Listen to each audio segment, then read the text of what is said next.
Today, I have the pleasure of speaking with Tim Hughes, and he is the co-author of the books Social Selling, Techniques to Influence Buyers and Change Makers. Also, Smarketing, How to Achieve Competitive Advantage Through Blended Sales and Marketing. He's the co-founder and CEO of DLA Ignite. He's universally recognized as the world-leading pioneer of social selling, currently ranked by number one by Analytica as the most influential sales selling person in the world. And in 2021, LinkedIn said that he was the top 8 sales experts globally to follow. Welcome, Tim. Wow, that's amazing. I think so. Absolutely. Thank you, Nikki, for that introduction. It makes me feel. I'm very humbled by it. But we work bloody hard here at DLA Ignite to do stuff to change things, and in some way, I'm going to be forthright and say that we deserve it. Absolutely, I think you do. So I would love to hear your perspective on what prompted you to write Social Selling. What were some of the things that you were seeing that needed to change? And then, just talk about like one are the main reasons why you decided to shift the conversation and how people are doing sales these days. Okay. So I was in a corporate job, and we saw the world changing. Our ability to cold call, we couldn't get through to people with cold calls. I would run cold calling days, and everyone would say we can't get through to anybody. The same with emails. I mean, I just had someone say to me today, they sent me a spam email and said, you probably didn't see the first spam email because it was probably amongst all the others. Well, yeah, it was.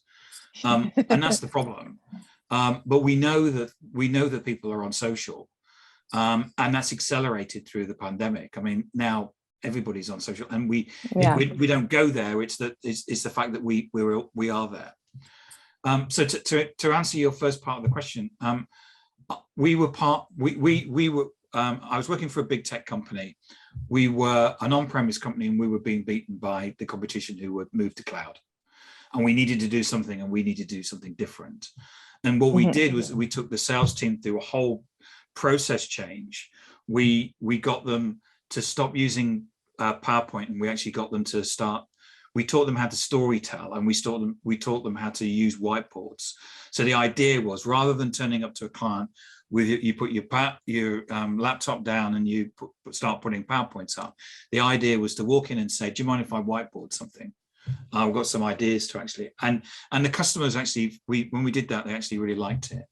And also at the time, what happened was that we taught them fairly rudimentary work of actually just looking people up on social media.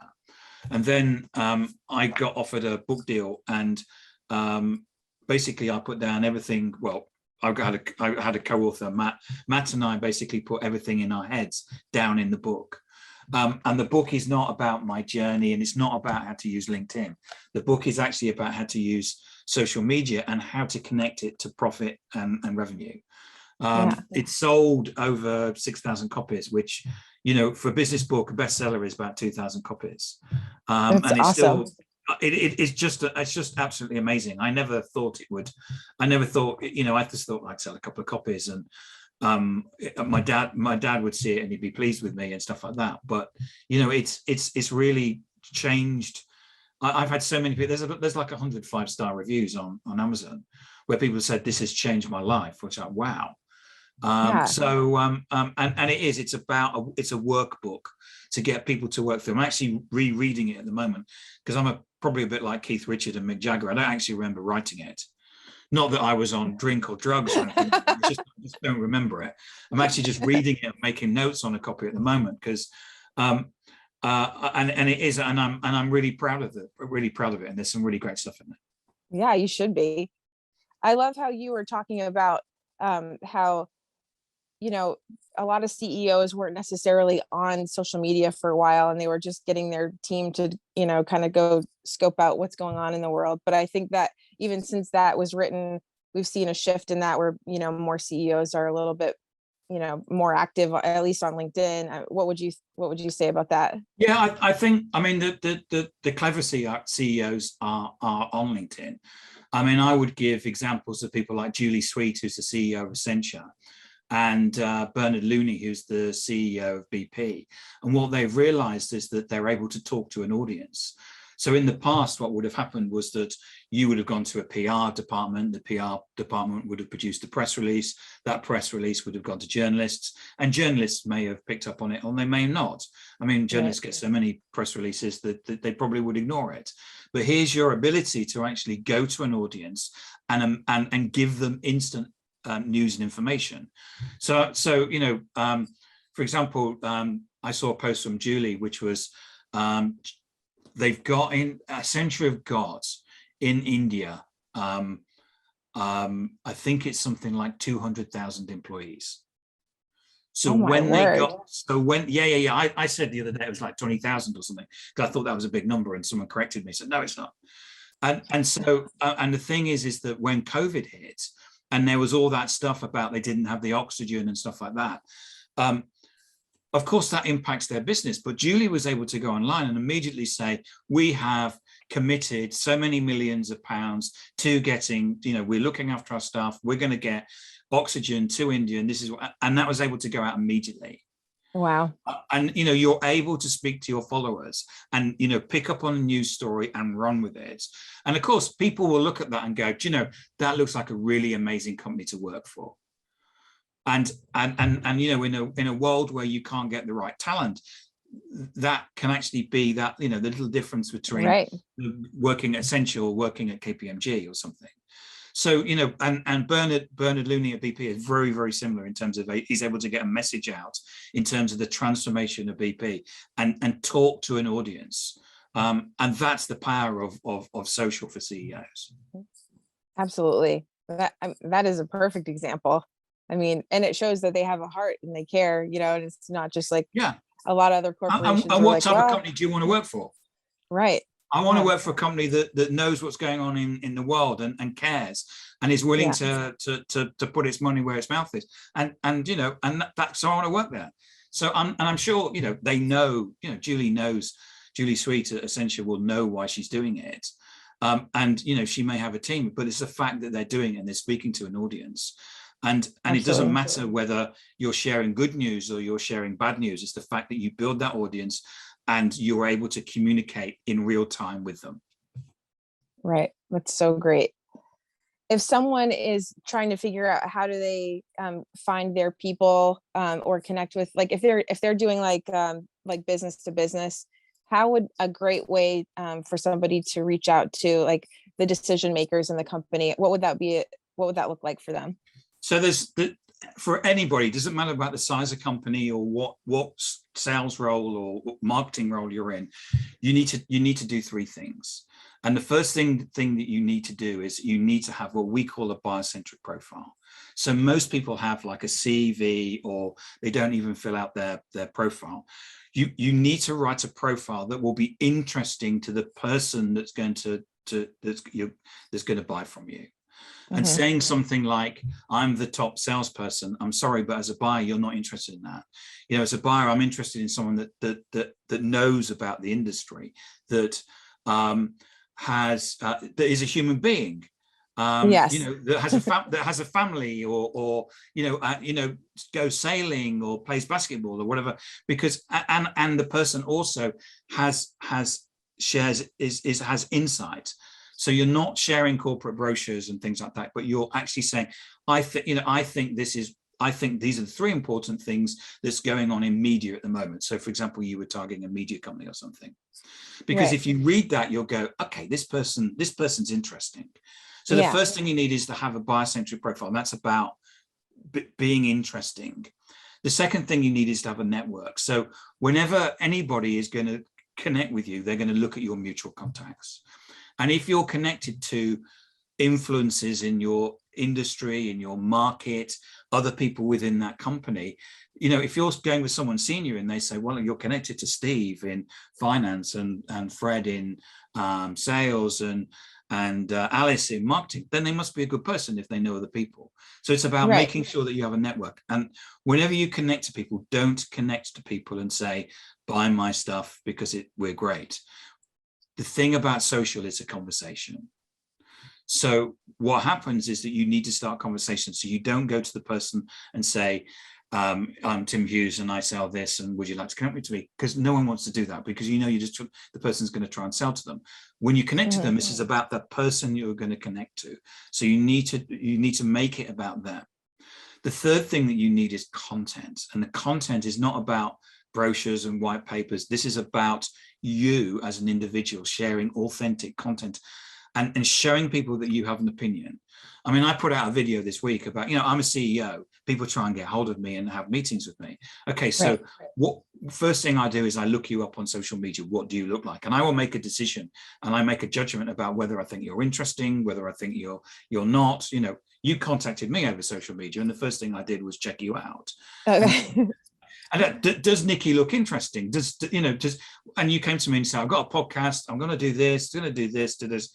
Would you like to come on it? Yeah, I'd like to talk to you about it, and then we got on a call. Right. But the thing was is that your profile was interesting. You had something interesting to say. You wanted to do something, and you wanted to make something. All of those things appealed to me. Therefore, we connected, and here I am. But that's kind of the mindset that leaders need to get, and salespeople need to get into, which is it's not about you and your product and your company, though I know you think it is, because you're paid and your mortgage gets paid to do what you sell. Ultimately, it's about them, and they own the power and the control to say whether yes or no. So you need to do things that will get the other person to say, yeah, you look interesting. Okay, I will spend the time with you. And you won't get that by pitching to them and trying to sell to them. Okay, so if we optimize our profile, whether we're on LinkedIn or Facebook or whatever, and we talk about this is our mission, and then maybe share a little personal, just to show a little bit about who we are. The more that you lean into sharing stuff about yourself, the more you will actually find that people will walk towards you. And this is really important, because what we find is that most people's LinkedIn profiles, because it says, I work for this company and I sell these things, and you go, well, I don't care about any of that shit. And you're a salesperson, you're just going to try and manipulate me. So and there's a famous joke, isn't it? How do you tell a salesperson's lying? Their lips. And so we don't believe a word you say. We don't, we're not interested. But if you make yourself interesting, then actually what you'll find is that people will walk towards you. So we trained a small company quite recently, and we took the whole of the sales team, 10 of them, and we trained them on how to use social selling and influence. Within 2 weeks, a prospect basically had walked towards the sales director and said, we have this problem, can you help us? Now, the only way that this person found them was because they were active on social, and they looked at Rich's profile. This person probably can help me, even though they're in sales. I'll make contact with them. Within 2 weeks, they'd closed a $2.6 million deal. Wow, that is so powerful. Because the fact that is that they looked at the person, they said, I think Rich is a sales director, but I think that person can help me. I think I can trust them. I'll go and ask them and say, can you help me? And it turned into $2.6 million deal. But that's the difference. That's the transformation that we're seeing. Rather than people going, I don't want to go near you, to actually walking towards you. I've just had a guy that I've done some work with come to me, and he said, I've done everything that you said, and it's to transform my business. I told my son how to do it, and he went on 2 weeks on LinkedIn and got a job within 2 weeks. He said, I can't thank you enough. It's just happened on LinkedIn. That's so awesome. It's just amazing. It's just the magic that if you just change your mindset away from trying to pitch to people all the time and actually try and put yourself in their shoes, the magic happens. That's so great. And I'd love to compliment you just in our first interaction, because I've had many interactions when I was trying to, find the right people for the summit. And you were just absolutely lovely to speak with. You were you know, like a nice, genuine person. Like you weren't coming across as like, okay, well, how are you going to do this for me? Or what are you going to do? And it was more like, hey, what is the project about? And like, you know, what are you trying to accomplish here? And let me get to know a little bit about you. And I just thought it was like, man, that was like And this probably is, the most genuine and pleasant well, interaction thank I've you. had so I far. really appreciate that, because I mean, this is one of the things that we teach, which is that, you know, whether it's on social or whatever, you want to be known as the nice person. And, you Yeah, know, whether it's, you know, thanking people, or, you know, you know, someone buys you lunch, you thank them. Someone opens a door for you, you thank them. Someone, you know, whatever, someone lets you out of the, as you're driving on that, they let you out, you thank them. You go through life thanking people. Why? Because it helps everything, doesn't it? It's like yeah, rules the wheels. It's the same on absolutely. social. I mean, I get people, you know, and when you're on social, it's exactly the same sort of manners. You thank people, you compliment them. I mean, you know, you came to me, you were running this, and I'm genuinely interested in what you're doing. Thank And you. I think it's, you know, anybody who's trying to educate people and put your own time into doing this is a great thing. So, you know, first of all, I need to know, is it going to fit with me? Then I'm generally interested. Right. But people need to be, and they need to be. Just because you're on social media doesn't give you an option to be rude to people. Absolutely. I totally agree. Yeah. Thankfully, I've had some pretty good interactions, but some of them Good. weren't so great. So Well, I'm I run a wondering like, podcast, and I talk to people, and I hate reaching out to people because I have to do the same thing, and I mhm. hate reaching out to people because some of them they don't even answer. Yeah. And so I'm wondering what your approach is when you're reaching out to people. Like you've got all your accomplishments and that speaks for itself and that is very interesting. But do you lead with like something about them that you think is compelling and why you think that they should come on your show, or what would that be like? If it's a podcast, it will be Mhm.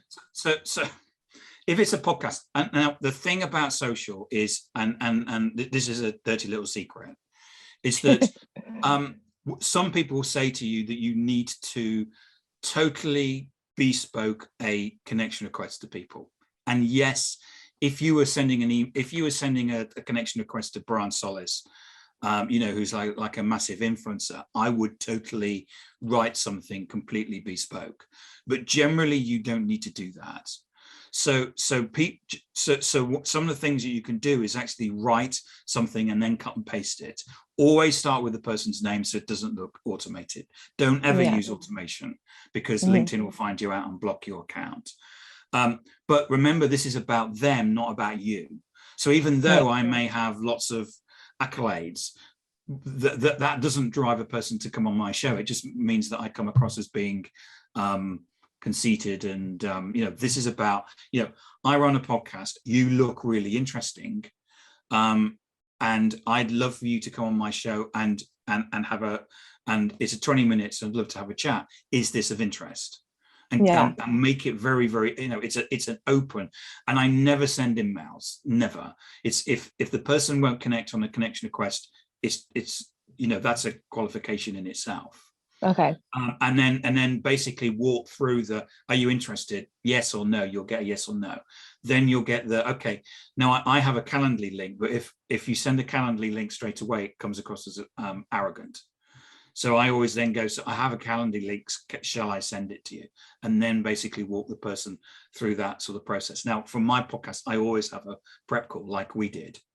Mhm. Um, and so that's important from a sales perspective. If you're sending out connection requests, so LinkedIn allows you to have 100 connection requests a week. For salespeople or business leaders out there, use them, because Okay. the most one of the, you know, having a network that knows you and likes you, and you hopefully ultimately will trust you and buy from you.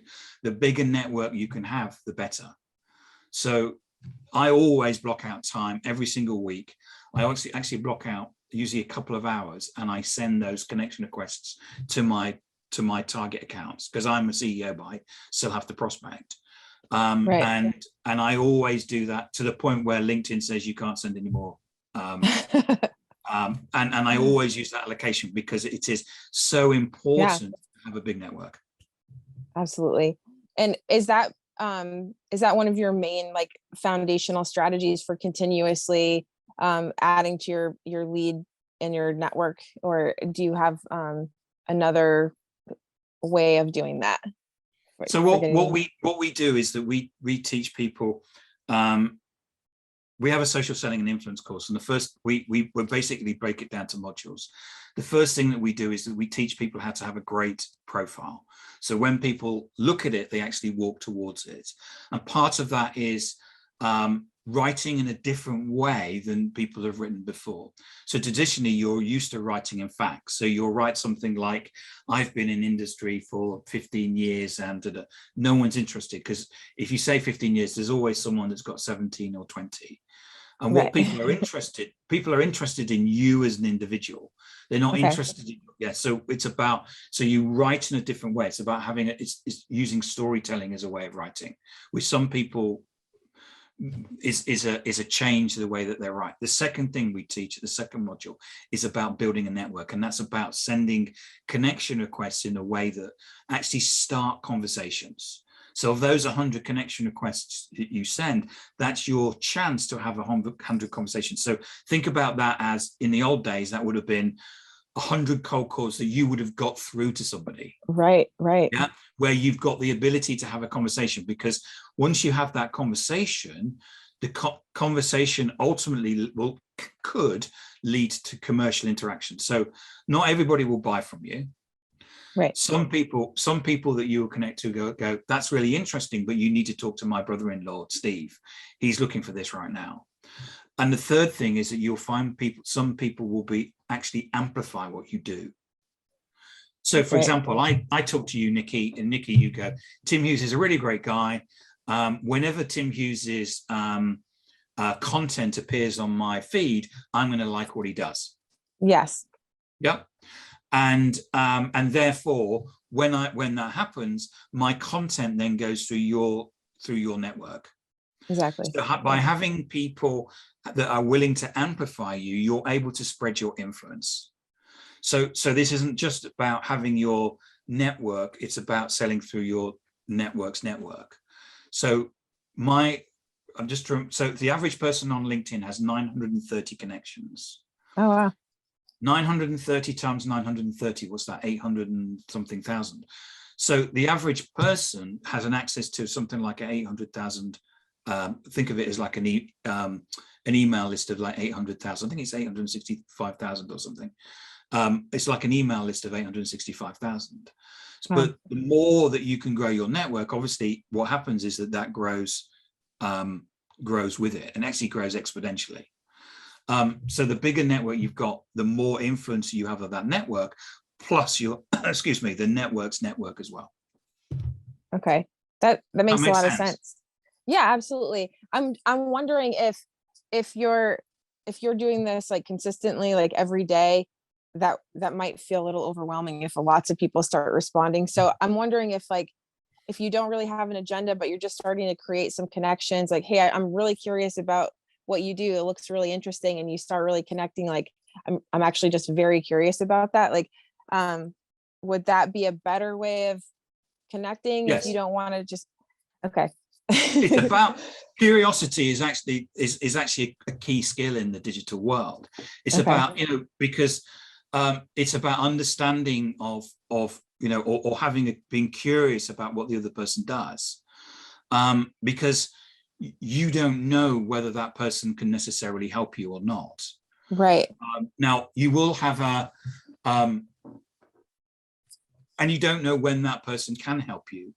And the thing is that, as I said, there's people that will buy and there's people that won't buy, but there's also people that will amplify what you do, which is why it's so important to be nice to everybody. Yes. Because if Nikki comes and Nikki starts liking my stuff, that's great. It's great for me. Mm-hmm. It's that's why it's social is also about repository. It's about, if you start liking my stuff, then I'm going to come and look at you and say, so who's Nikki? Why is she liking my stuff? Well, she looks interesting. I'll connect with her. Okay. So, That's so you great. know, so one of the things that, as from a sales perspective, is starting conversations. So going onto social and asking a question. You might, if you don't have much of a network, then you might not get an answer, but at least you could start it. The other is actually going and joining conversations. So one of the great ways of prospecting is just find a hashtag leadership.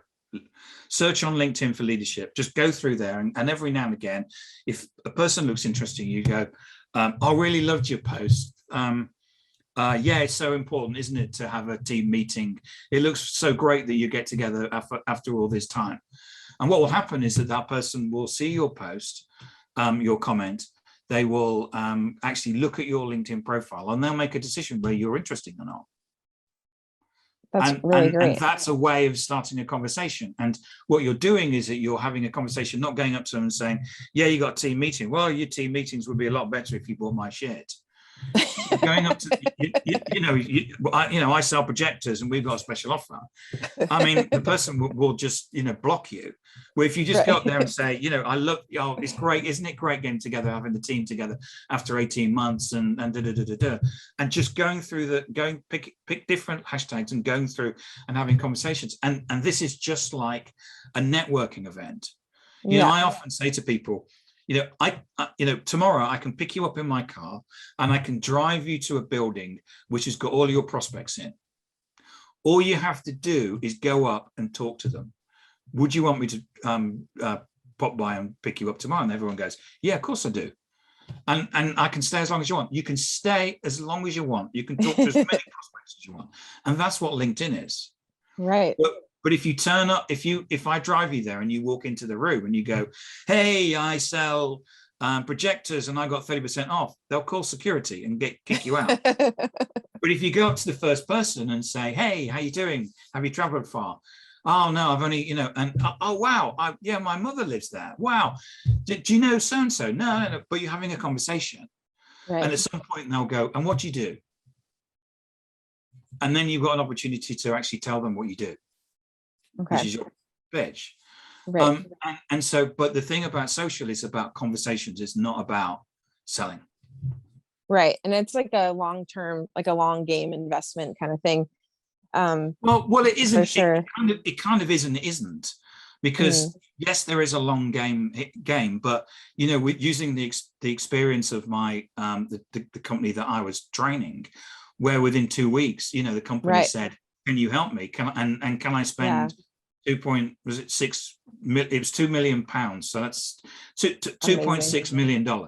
So so sometimes it's short, sometimes it's long, and if you're good at it, I can go to CEOs and say, and I can go to them on a Thursday, and I got a meeting with them on a Tuesday, purely just by treating them as human beings and doing everything that I basically said, rather than just going to them and saying, buy my shit. Right. I think that is such a great way of doing things. I do have one more question. Like, would you also schedule like times to touch base with people that you've connected with before and just like check in with them, or just ask them how it's going, or I don't know. My business partner's far better than me. Basically, he goes through his LinkedIn profile, LinkedIn network, and anybody that he's been connected to for over 6 months that he's not spoken to, he always sends them a message and says, hey, we've been connected for 6 months. I like to catch up with my network. Do you fancy a call? And I think he probably gets about a 50% response. Wow. That's amazing. And if you don't do it, and I'd like to have a call and sell you my shit, as long as you don't do that. Yeah. I mean, everybody's on LinkedIn is selling something, so they'll, you run a call in is a way that you would networking, and you'd run it and say, so what do you do, Nikki? Tell me what you do, because if you go on there and say, let me put my PowerPoints up, they'll just say, I think the Zoom's not working today, and they'll cut the call. But you've got to genuinely be interested in what the other person's doing. But most people, if you've got the profile, if you've got the network, if you're sharing interesting and insightful content, it shows that you're a pretty good person. Why wouldn't the person come on and have a call with you? Right. That's such great advice. This has been so valuable. I really appreciate like all your tips and everything you've been sharing. You're welcome, Nikki. Yeah, I really appreciate this. And everyone will see how lovely you are as well, and, and That's knowledgeable. very Yeah. kind. So I'd love to give you the opportunity. Where can people find you, or how can they work with you? Please share all the things. My book is Social Selling Tech. Well, the first book is Social Selling Techniques to Influence Buyers and Change Makers. So the bestseller. It's on Amazon worldwide. You know, and as I said, it's a workbook. It's not about me. It's not about LinkedIn. It's about how you can actually use social selling for profit within your business. And I always recommend, if that's, you know, if someone wants to start somewhere, it's a great place to start. I am biased, but it is a great place to start. I'm on LinkedIn. I'm Timothy Hughes, or Timothy Tim Hughes. Please connect with me. And if anyone sends me a connection request, can you send a connection request saying that you saw me on Nikki's podcast and The summit. Yeah. on the summit, and can I connect with you? Because I get loads of people, and I need to work out which people are trying to sell me shit and which people are actually genuine. Yes, that would be great. Thank you so much for your time. Thank you, Nikki. This has been wonderful. Thank you.